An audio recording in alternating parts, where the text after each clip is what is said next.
uşaqları gəlin ələlə oxuyub nəğməsi bütün dünyaya deyək dünyanın uşaqları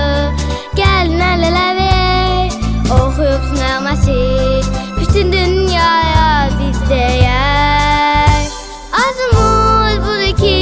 günəş başımız üstündə olsun gecələr süpə qədər ay uşaqlar desin lay lay azımız budur ki günəş başımız üstündə olsun gecələr süpə qədər ay uşaqlar desin lay lay sən də gəl qoşul bizə səs verir nəğməmizə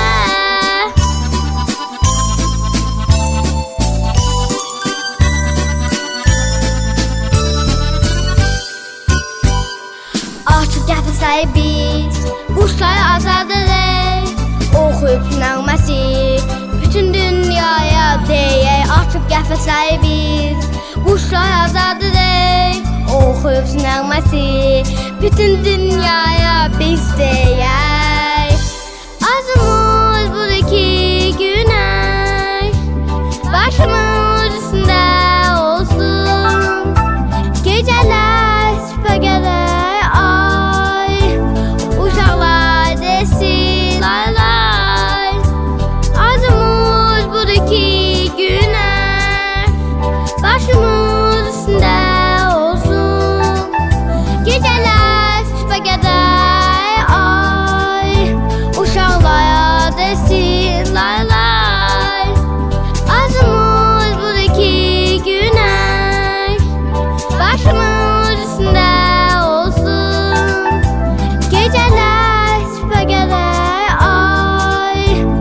uşaqlar desin lay lay sən də gəl qoşul bizə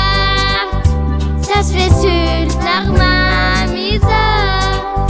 sən də gəl qoşul bizə səs verir nəğməmizə